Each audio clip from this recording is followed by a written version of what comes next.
has one. Welcome to another coffee shop confession. Today we're at Murray Coffee and Cake in University Heights, where they have delicious Kurdish coffee.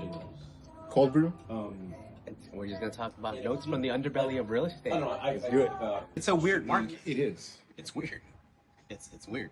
I mean, honestly, on like condos, crickets, right? Crickets. So they have to be priced really well. They're good starter homes.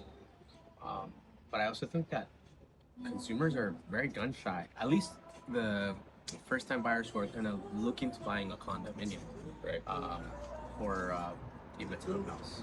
Because HOAs are the housing expense. Well, the insurance expense for HOAs has gone up tremendously. So that's driven the price of HOAs up, Right. which makes the cost of purchasing that unit that much higher. So an insurance is a game changer. We'll touch on that. But insurance is crazy right now. Yeah, before it was just you're up against HOAs. Now you're up against HOA and the cost of insurance, and especially with condos, most of those buyers are first-time home buyers. Yeah. Every dollar counts, right? Every dollar. So, but I think in general, man, you nailed it. The pricing. Yeah. And that just goes not just for the condo market, but the SFR market as well, where looking back with the run that we had. We tend to go back just 3, 4, 5 years ago with COVID, and it was one of those. Well, my neighbor sold for X amount. Yeah. I want to sell for $10,000 more. You can't do that. You can't list 5,000, 10,000 higher than the last sold in your neighborhood. You're gonna sit. So what I'm seeing a lot, I don't know if you're seeing this, Miguel, is a lot of listings are being listed slightly under what the last comp sold for, right? And I've been doing that. I've been using that strategy for 2 reasons. Where, it shows my clients saying, "Hey, we have that room. This is our target, but let's list a little under to be a little bit more attractive." Yeah. And it brings more buyers into the house, and more eyes on the property, more people through that door leads us to hopefully a multiple offers in the Do you think future. the tax deadline had anything to do, or the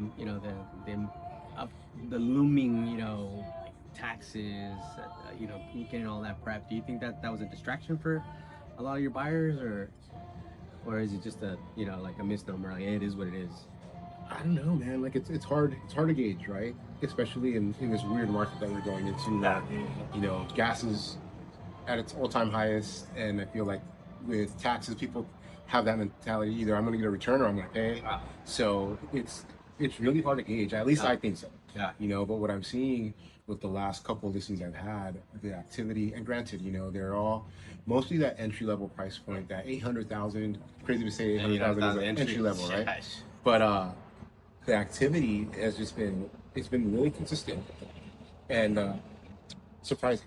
Yeah, I've seen people get creative too with financing. I'm not creative in the sense of having to do private money, although I am seeing a lot more private money deals, and some, on rare occasions, on investor deals, some seller carrybacks.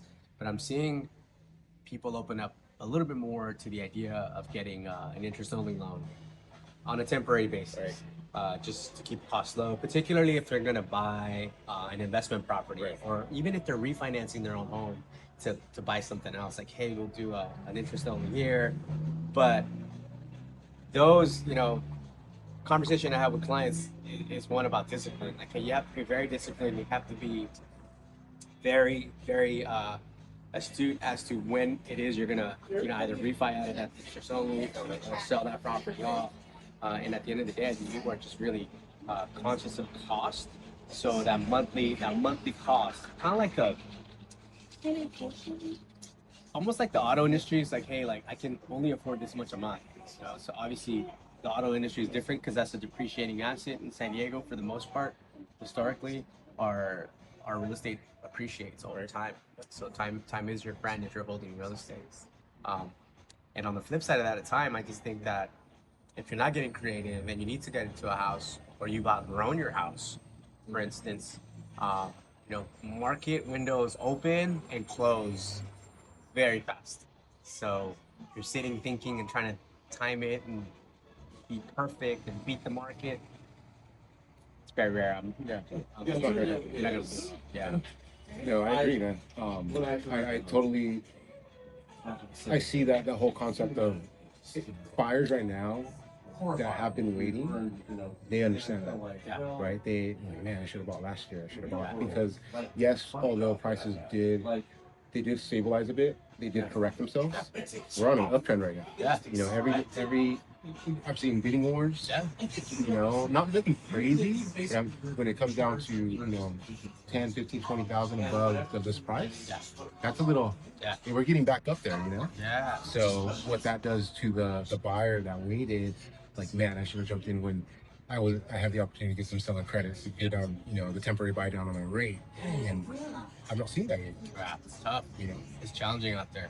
Are your clients having conversations with you about any concerns about the war in Iran, the conflict out there, the cost of petroleum, gas, cost of goods? Are you having those conversations? you know what? It's not on my end. It's not really coming up. And it's interesting to see that, right? Because I feel, like I said, the buyers that are in the market are serious buyers. Yeah. They're not the ones that are like, oh, well, if it happens, it happens. Or, they're the buyers that have been sitting on some cash or that do realize that, they're not going to time the market. And I think a lot of those conversations do come up in the process where it's like the rate and what affects rate, right? All of those things that you just mentioned. Yeah. But that's the now. So let's get in. You're in pretty much the best possible scenario you can be in as of today before it gets worse or better, right? Let's hope it gets better in the next year or two, and then you just refinance. Yeah, I saw a couple. I don't do loans, but in conversations with clients that they were trying to refi, and rates went down a little bit, and then immediately, boom, within a week they went up, and they missed their little window to refi. So it's interesting. It's just there's definitely a velocity to this market that's a game changer.